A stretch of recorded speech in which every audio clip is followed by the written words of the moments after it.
Today's episode is coming straight from my heart. A lot of listeners who may not be going through this on a personal level might have some very basic questions. I know my friends always do. Why don't you just move back home? Yes, I know I can just go back home, and I'm lucky to be from a country where I always have that option of just going back home. But it is not easy for several reasons which I'm not going to get into. Today, I'm talking about visas, on the effects they have on our life on a personal and emotional level. Most of us Desis, away into a new country, face these dilemmas on a daily basis. Visas somewhere control our destiny, and that's the topic of my podcast today. My name is Isha, and this podcast is called Culture Chaos. Having spent all of my life as a proud Mumbai girl, my mind sort of went for a toss when I moved abroad, and since the past 5 years, I have been traveling from one country to another and have lost count of how many cities and houses I have moved. Culture chaos is what the state of my mind is. All my experiences of life away from home, trying to just make sense out of things. We put in years of work for that opportunity to go abroad, whether it's for higher education, for work, or just to be with one's spouse and children. We take those entrance exams, send in a ton of applications, file hundreds of documents, and finally get our invitation. But all this isn't enough. The fate of all this hard work, all these opportunities, and all our dreams is decided by that one officer sitting behind a glass window in that visa office. Often the last and the most crucial part of the entire process of going abroad. So for the listeners that aren't familiar with what a visa is, well, in the simplest of words, it's a stamp of approval issued by the country that we are planning on visiting or moving, granting us the permission to enter that country and giving us a timeline on the duration that we are allowed to stay there. So, say for example, I want to go and study in Russia. I will have to visit the Russian embassy in India, submit my documentation for why I want to visit their country, and after briefly interviewing me, the visa officer will either grant or reject my visa. Who remembers the atmosphere in these embassies? Outside the embassy, you see hordes of family members, friends, lovers, supporters, just waiting for that person who's giving his visa interview. When you're entering the embassy, you'll see people coming out, jumping with joy, or people extremely disappointed and worried. Inside, there are often long queues of people waiting to go for their interviews. Always an amazing mix of people. There are these hoodie-clad students oozing with confidence, with a sparkle of excitement and a slight tinge of worry in their eyes.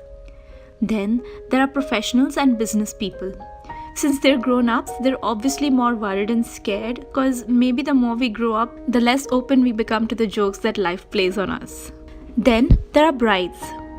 Sometimes clad in traditional Indian attire, she might have been married just 2 days back and hopes to fly out with her husband who just took a 2-week holiday for their Indian wedding.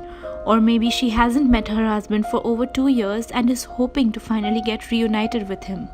This girl is full of dreams of going abroad and full of prayers to all gods of love to not separate her from her beloved.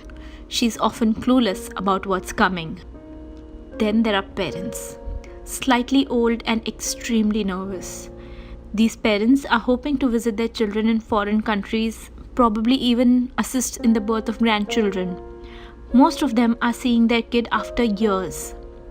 There are tourists, children, people across age groups, and people from all over the country. Each and every one with a unique story. Each and every one with a plan, with dreams, and with a slight fear of starting a whole new life. We all know where we are going, and we all think we know what to expect.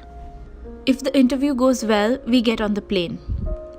And we know that this interview wasn't the only time we are going to worry about the visas.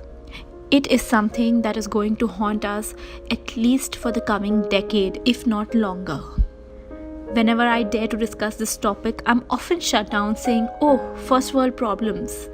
But it isn't just about the logistics of these visas. These stamps of approvals slowly start depriving you of all the things that you hold so close to your heart, mostly of your independence and your ability to choose what you want. It's a graph. From small yet important events, it goes on to become major life-altering things which might haunt us for the rest of our years. Small things like missing the holidays and parties at home. You miss Diwali and you miss Eid.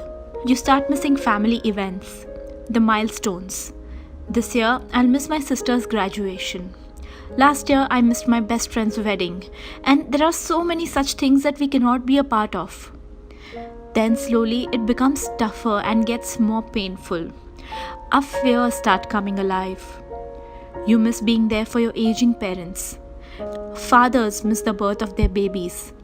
Some are unable to attend funerals, and the list just goes on. And then there are these extreme scenarios. People who haven't gone home for decades. Aging parents are merely those voices on the phone and those faces on video chats. It's a price you pay. The price that you pay for choosing to build a life somewhere other than home. And it aggravates. It becomes unbearable when children are estranged from their parents. There is nothing more painful than that weekly conversation that you have with parents and a mom describes how the father fell off the stairs 2 days ago. But she says he's getting better because they were able to call the neighbors to come and help. I don't want to have this argument about why one moves out of India and why one is talking about the complications of visa. I'm often shrugged off saying stop complaining about your privileged life of living abroad while we are having issues with the basics. Your problems are not real problems. Well, maybe, but here's the thing. It's a problem for me because we become an almost irrelevant citizen from both the country of origin and the country of residence. The harsh reality of the matter is that the government of my country did not ask me to leave. The government of the country I came to is not super excited about me being here either. In most of the cases, one doesn't have voting rights in the land that one is living, and you're a politically irrelevant minority, both from your home country and from the country that you're residing in. So there's really going to be no support from the authorities. Just long lines, and you patiently keep on waiting. In these long lines, you miss out. You miss all those precious moments. You might get over missing the celebrations, but when you cannot make yourself present in times when you're needed, it's crippling. When the news of your grandfather passing away just becomes limited to that one phone call from home, you miss out. When you cannot fly back for his last rites, you miss out. I chose to leave home, I know. I chose this for higher education, for earning in dollar. I chose this to be with my spouse. I chose this to live the dream. Yes, we all made a choice to come here, and we know that this privilege of being here comes at a cost. With the changing political climate both in our home country and in the countries that we are inhabiting, these visas and situations for expats and migrants don't seem to be getting any easier. I know that at some point, each and every one of us has battled thoughts of giving up and just moving back. We all have considered the pros and cons of making that decision. But us Desis, we fight. We give our best fight till the day we think it's worth it. For me, and for many of us that are still fighting, somewhere it is worth the fight. We can only hope that we see the real advantages, the real benefits, and the real freedom to make choices someday. I hope that someday my dream of being here stops becoming a nightmare, and I hope we find the required balance. I am going to continue talking about my various experiences as trying to find comfort away from home. The next episode in this series is on languages, accents, mother tongues, English, and all the chaos that thus ensues. Please subscribe to get updates about the future episodes. This podcast is available on iTunes, Google Play, and YouTube, and you can find more content for Culture Chaos on Twitter, Tumblr, and Facebook. Thank you for listening. This is Isha, and you're listening to Culture Chaos.